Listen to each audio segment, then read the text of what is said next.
भारतीय संविधान के प्रमुख अनुच्छेद एवं उनके उपबंध।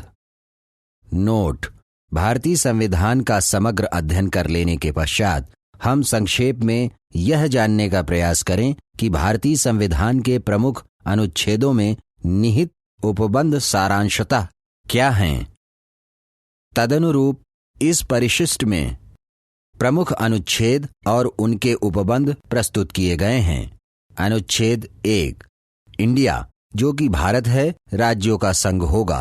तात्पर्य यह है कि इस अनुच्छेद में देश के नाम और स्वरूप के विषय में प्रावधान किया गया है। अनुच्छेद 2, इसमें भारत संघ में नए राज्यों के प्रवेश एवं स्थापना से संबंधित प्रावधान हैं। अनुच्छेद 3, इसमें नए राज्यों के निर्माण एवं वर्तमान राज्यों के क्षेत्र, सीमाओं एवं नामों में परिवर्तन से संबंधित उपबंध हैं। अनुच्छेद 4, इस अनुच्छेद में प्रावधान है कि अनुच्छेद 2 और 3 के लिए सामान्य सांविधिक प्रक्रिया अपनाई जाएगी, अर्थात नए राज्यों के संदर्भ में बनने वाली विधि साधारण बहुमत से पारित की जाएगी। अनुच्छेद 368 के तहत विशेष बहुमत की आवश्यकता नहीं होगी। अनुच्छेद 5, उल्लेखनीय है कि संविधान का भाग 2 नागरिकता से संबंधित है और अनुच्छेद 5 से 11 तक में वर्णित है। इनमें अनुच्छेद 5 नागरिकता प्राप्ति के लिए अधिवास एवं अन्य शर्तों का उल्लेख करता है। अनुच्छेद 6, यह अनुच्छेद पाकिस्तान से भारत आने वालों की नागरिकता का उल्लेख करता है। अनुच्छेद 8, यह विदेशों में रह रहे भारतीय मूल के लोगों के लिए नागरिकता का उल्लेख करता है। अनुच्छेद 9, यह उन आधारों का उल्लेख करता है जिन पर नागरिकता से वंचित किया जा सकता है। अनुच्छेद 11, यह अनुच्छेद नागरिकता संबंधी शेष विधि बनाने की शक्ति संसद को प्रदान करता है। अनुच्छेद 12, भारतीय संविधान का भाग 3 नागरिकों एवं भारत में रह रहे लोगों के लिए मूलाधिकारों का उपबंध करता है। मूलाधिकारों से संबंधित वे प्रावधान अनुच्छेद 12 से 35 तक में वर्णित हैं। उनमें अनुच्छेद 12 में राज्य की परिभाषा दी गई है। अनुच्छेद 13, इसमें प्रावधान है कि मूलाधिकारों का अल्पीकरण नहीं किया जा सकता है। अनुच्छेद 14, इसमें समता के मूल अधिकार का प्रावधान किया गया है। समता के अधिकार को 14 से 18 तक के 5 अनुच्छेदों से उपबंधित किया गया है। अनुच्छेद 15, इस अनुच्छेद में धर्म, मूलवंश, जाति, लिंग एवं जन्मस्थान या इनमें से किसी आधार पर विभेद का निषेध किया गया है। अनुच्छेद 16, इसमें लोक नियोजन में अवसर की समानता प्रत्याभूत की गई है। अनुच्छेद 17, इस अनुच्छेद के माध्यम से अस्पृश्यता का अंत किया गया है। अनुच्छेद 18, यह उपाधियों के अंत का उपबंध करता है। अनुच्छेद 19, मूलाधिकारों को 6 श्रेणियों में विभक्त किया गया है, जिसमें दूसरा मूलाधिकार स्वतंत्रता से संबंधित है। अनुच्छेद 19 में 6 प्रकार की स्वतंत्रताओं का उल्लेख किया गया है, जो नागरिकों को मूल अधिकार के रूप में प्रदान की गई है। अनुच्छेद 20, यह अनुच्छेद अपराधों के लिए दोष सिद्धि के मामलों में संरक्षण प्रदान करता है। यह 3 प्रकार के मामलों अर्थात भूतलक्षी विधि से, दोहरे दंड से तथा आत्म अभिशंसन से संरक्षण प्रदान करता है। अनुच्छेद 21, यह प्राण एवं दैहिक स्वतंत्रता को संरक्षण प्रदान करता है। अनुच्छेद 22, यह अनुच्छेद गिरफ्तारी एवं निरोध से संरक्षण का उपबंध करता है। अनुच्छेद 23, भारतीय संविधान के भाग 3 में अनुच्छेद 23 और 24 में शोषण के विरुद्ध अधिकारों का उल्लेख किया गया है। उनमें अनुच्छेद 23 मानव दुर्व्यापार एवं बलात् श्रम का निषेध करता है। अनुच्छेद 24, यह अनुच्छेद बाल श्रम का निषेध करता है। अनुच्छेद 25, भाग 3 के अनुच्छेद 25 से 28 तक के 4 अनुच्छेदों में धार्मिक स्वतंत्रता का अधिकार प्रदान किया गया है।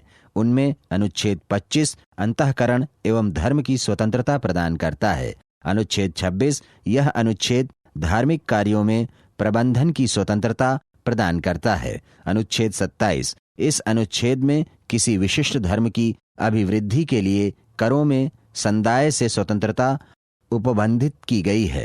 अनुच्छेद 28, इस अनुच्छेद द्वारा कुछ शिक्षण संस्थाओं में धार्मिक शिक्षा या धार्मिक उपासना में उपस्थित से स्वतंत्रता प्रदान की गई है। अनुच्छेद 29।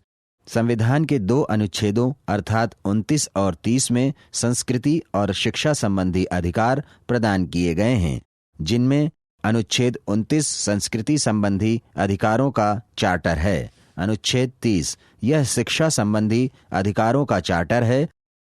यह अनुच्छेद अल्पसंख्यकों को उनकी मनपसंद की शिक्षा संस्थाओं की स्थापना तथा उनके संचालन का अधिकार प्रदान करता है। अनुच्छेद 31 प्रारंभ में अर्थात जब संविधान लागू हुआ उस समय मूलाधिकारों की संख्या 7 थी, जिनमें अनुच्छेद 31 के तहत संपत्ति का अधिकार एक मौलिक अधिकार के रूप में उपबंधित था, किंतु 44वें संविधान संशोधन अधिनियम 1978 द्वारा अनुच्छेद 31 में उपबंधित संपत्ति के अधिकार को स्थानांतरित कर अनुच्छेद 300 का के तहत एक विधिक अधिकार अर्थात लीगल राइट बना दिया गया। अनुच्छेद 32 वर्तमान में मूलाधिकारों की संख्या 6 है। छठा मूल अधिकार अनुच्छेद 32 में उपबंधित है। यह अनुच्छेद संवैधानिक उपचारों का अधिकार प्रदान करता है। इसके तहत मूलाधिकारों के संरक्षण के लिए सर्वोच्च न्यायालय को 5 प्रकार की रिटें जारी करने की शक्ति प्रदान की गई है। उल्लेखनीय है कि इसी अनुच्छेद को डॉक्टर भीमराव अंबेडकर ने संविधान की आत्मा कहा था। अनुच्छेद 33 इस अनुच्छेद के तहत संसद को अनुशासन बनाए रखने एवं कर्तव्यों के अनुपालन को सुनिश्चित करने के लिए सशस्त्र सेनाओं से संबद्ध मौलिक अधिकारों में संशोधन करने की शक्ति प्रदान की गई है। अनुच्छेद 34 इसमें संसद को उन क्षेत्रों में मौलिक अधिकारों को परिसीमित करने की शक्ति प्रदान की गई है जहां सैन्य विधि मार्शल लॉ लागू है। अनुच्छेद 35 इस अनुच्छेद के माध्यम से संसद को कुछ विषयों पर विधि बनाने की एकांतिक शक्ति प्रदान की गई है। अनुच्छेद 36 जैसा कि ऊपर उल्लेख किया गया है, संविधान के भाग 3 में अनुच्छेद 12 से 35 तक में मूलाधिकारों का प्रावधान किया गया है। तत्पश्चात भाग 4 में अनुच्छेद 36 से 51 तक के 16 अनुच्छेदों में राज्य के निदेशक तत्वों का उपबंध किया गया है। उनमें अनुच्छेद 36 में राज्य की परिभाषा दी गई है।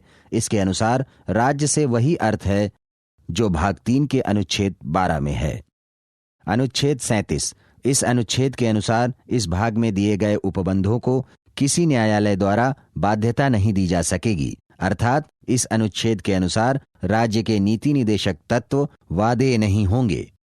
अनुच्छेद 38 इसमें कहा गया है कि राज्य लोक कल्याण की अभिवृद्धि हेतु सामाजिक व्यवस्था करने का प्रयास करेगा। अनुच्छेद 39 इस अनुच्छेद के तहत कई महत्वपूर्ण प्रावधान राज्य के दायित्व के रूप में शामिल किए गए हैं, जो कि अलग अलग खंडों में उपबंधित हैं।